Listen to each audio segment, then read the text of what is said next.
প্রথমত ভিসা পেয়ে খুবই ভালো লাগছে। ভিসা পাওয়া তো অনেক কঠিন। আর নিউজিল্যান্ডের মতো দেশ, যেটা দুর্নীতিমুক্ত দেশের তালিকায় একে আছে, দক্ষ হাতে কোনো কিছু করলে সেটা 10 গুণ তাড়াতাড়ি হয়, নিখুঁতভাবে হয় এবং সাফল্যের সম্ভাবনা 10 গুণ বেশি থাকে। কোন সাবজেক্টে পড়তে যাচ্ছেন? আমি মাস্টার্স ইন এডুকেশনে যাচ্ছি, ওই ভিক্টোরিয়া ইউনিভার্সিটি অফ ওয়েলিংটন। আমি অনার্স মাস্টার্স বাংলাদেশ জাতীয় ইউনিভার্সিটির একটা কলেজ থেকেই করি।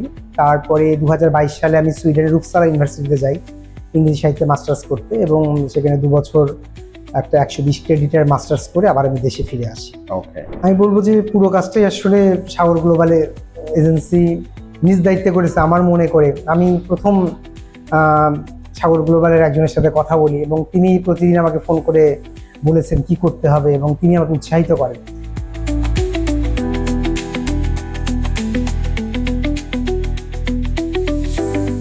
প্রিয় শিক্ষার্থী এবং অভিভাবকবৃন্দ, অত্যন্ত আনন্দের সাথে জানাচ্ছি যে নিউজিল্যান্ডে মাস্টার্সের জন্য ভিসা পেয়েছেন আমাদের এখান থেকে আমাদের একজন ছাত্র জনাব সনদ সিনহা গোস্বামী। তো আজকে আমরা অত্যন্ত আনন্দিত এবং এই কারণেই বসেছি যে তার সাথে আপনাদেরকে পরিচয় করে দিব এবং তার অনুভূতিগুলো আপনাদের সাথে শেয়ার করব। মিস্টার সনদ সিনহা গোস্বামী, কেমন আছেন? জি, ভালো। তো আজকে আপনি নিউজিল্যান্ডে উচ্চশিক্ষার জন্য ভিসা পেয়েছেন। আমি প্রথমে একটু আপনার কাছ থেকে জানতে চাই আপনার অনুভূতিটা কেমন লাগছে। প্রথমত ভিসা পেয়ে খুবই ভালো লাগছে। ভিসা পাওয়া তো অনেক কঠিন। আর নিউজিল্যান্ডের মতো দেশ, যেটা দুর্নীতিমুক্ত দেশের তালিকায় একে আছে, জীবন মানের তুলনায় এক আছে, বিশ্বের যে ইন্ডেক্সগুলোতে আছে, সেখানে ভিসা হয়েছে, তাও একটা ভালো ইউনিভার্সিটিতে। আমি খুবই খুশি। Thank you. আপনি কি ভিসার কপিটা একটু আমাদেরকে দেখাবেন প্লিজ? Thank you. তো আপনি তো নিউজিল্যান্ডে মাস্টার্স করার জন্য যাচ্ছেন। জি, কোন সাবজেক্টে পড়তে যাচ্ছেন? আমি মাস্টার্স ইন এডুকেশনে যাচ্ছি, ওই ভিক্টোরিয়া ইউনিভার্সিটি অফ ওয়েলিংটন। ওকে, আপনার একাডেমিক ব্যাকগ্রাউন্ডটা যদি একটু জানতে চাই। আমি অনার্স মাস্টার্স বাংলাদেশ জাতীয় ইউনিভার্সিটির একটা কলেজ থেকেই করি। তারপরে 2022 সালে আমি সুইডেনের রূপসালা ইউনিভার্সিটিতে যাই ইংরেজি সাহিত্যে মাস্টার্স করতে, এবং সেখানে 2 বছর একটা 120 ক্রেডিটের মাস্টার্স করে আবার আমি দেশে ফিরে আসি। ওকে ওকে, সো ওই যে সাগর গ্লোবাল কনসালটেন্সি নিউজিল্যান্ডে আপনার বিশ্ববিদ্যালয়ে ভর্তি থেকে শুরু করে ভিসা প্রসেস পর্যন্ত স্টেপ বাই স্টেপ পুরো কাজটা করে দিল। আপনার কাছে কেমন লেগেছে অ্যাকচুয়ালি? আমি বলবো যে পুরো কাজটাই আসলে সাগর গ্লোবালে এজেন্সি নিজ দায়িত্বে করেছে আমার মনে করে। আমি প্রথম সাগর গ্লোবালের একজনের সাথে কথা বলি এবং তিনি প্রতিদিন আমাকে ফোন করে বলেছেন কি করতে হবে এবং তিনি আমাকে উৎসাহিত করেন এবং সবগুলো ব্যাপার সম্পর্কে তিনি আমাকে ইনফর্ম করেন। এবং বলতে গেলে আমাকে খুব একটা এফোর্ট দিতে হয়নি, শুধু কাগজপত্রগুলো সংগ্রহ করে দেওয়া ছাড়া। তো প্রথমে আমাদের সাগর গ্লোবাল সম্পর্কে আপনি কিভাবে জেনেছিলেন? যেহেতু আমি বিভিন্ন ইউনিভার্সিটি প্রায় খোঁজ করছিলাম স্কলারশিপের জন্য বা কোনটা ভালো হয়, তো যার কারণে স্বভাবতই ফেসবুকে এই এজেন্সির নামটা আমার কাছে আসে। তো তাদের প্রোফাইলটা আমি একটু দেখি, রিভিউগুলো একটু দেখি, দেখে আমি তাদের দেওয়া যে নাম্বার ছিল, সাগর গ্লোবাল এজেন্সি যে নাম্বারটা ছিল, সেটার মাধ্যমে একজনের সাথে যোগাযোগ করা শুরু করি। এভাবেই শুরু হয়। Thank you.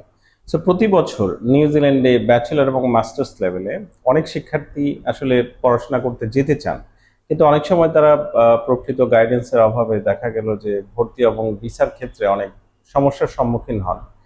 তো এখন পর্যন্ত আপনার অভিজ্ঞতার আলোকে যদি বলি এই সমস্ত ছাত্রছাত্রীদের উদ্দেশ্যে কিছু সাজেশন দেওয়ার জন্য কি বলবেন? প্রথমত আমি নিজেই চেষ্টা করেছিলাম আগে ইউনিভার্সিটিগুলোর সাথে কন্ট্যাক্ট করার, কিন্তু আসলে প্রক্রিয়াগুলো বোঝা আমার জন্য খুব কঠিন ছিল। তারা যে কাগজগুলো চাচ্ছিল আমার মনে হচ্ছিল আমার কাছে নাই। তখন আমি কি করব, প্রায় কিংকর্তব্য বিমূঢ় ছিলাম। যখন এই এজেন্সির সাথে যোগাযোগ হলো, যিনি আমার সাথে কথা বলতেন রেগুলার, তিনি বললেন যে আমরা সব প্রক্রিয়া করে দিচ্ছি। তিনি আমার কাছে সব কিছু নিলেন, আমার সকল প্রফিসিয়েন্সি সার্টিফিকেট নিলেন এবং তিনি সহজেই অফার লেটার টেনে দিলেন। অফার লেটার আনার পর আমি উৎসাহিত হলাম। তারপরেও কথা বললাম আপনাদের সাথে, আপনারা বললেন শুধু এই কাগজগুলো দরকার, আমার যেসব ক্রিডেন্সিয়াল আছে এনে দিলাম, শুধু এইটুকুই করেছি, বাকিটা আপনারা করছেন। তাই আমি বলবো যে দক্ষ হাতে কোনো কিছু করলে সেটা 10 গুণ তাড়াতাড়ি হয়, নিখুঁতভাবে হয় এবং সাফল্যের সম্ভাবনা 10 গুণ বেশি থাকে। এটা আমি করলে পরে আমি যত কাগজ যেভাবে আপনারা গুছিয়ে দিয়েছেন, যত পরিষ্কার আমি প্রোফাইল গোছানোর ক্ষেত্রে দেখেছি, এটা আমার হাতে করা সম্ভব ছিল না, কারণ আমি আসলে জানতামই না যেভাবে গোছানো যায়। তার জন্য আমি সবাইকে বলবো যে আসলে দক্ষ হাতেই কাজটা করুন, আপনার সময় নষ্ট কম হবে, অর্থ নষ্ট কম হবে এবং মানসিক চাপ কম থাকবে। ওকে, ধন্যবাদ। সো প্রিয় শিক্ষার্থী, বুঝতেই পারছেন নিউজিল্যান্ডে যারা ব্যাচেলর এবং মাস্টার্স করতে যেতে চান তারা আমাদের সাগর গ্লোবাল কনসালটেন্সির সাথে যোগাযোগ করতে পারেন। আমরা আপনাদেরকে চেষ্টা করব এই সিনহা ভাইয়ের মতো আপনাদেরকে সার্বিক সহযোগিতা করতে। তো আজকে আসলে এই পর্যন্তই। অন্য কোনো দিন অন্য কোনো বিষয়ে আবারও আপনাদের সাথে দেখা হবে, কথা হবে। সে পর্যন্ত সকলেই ভালো থাকবেন। আর আজকে আমি এই পর্যন্ত বিদায় নিচ্ছি। আসসালামু আলাইকুম।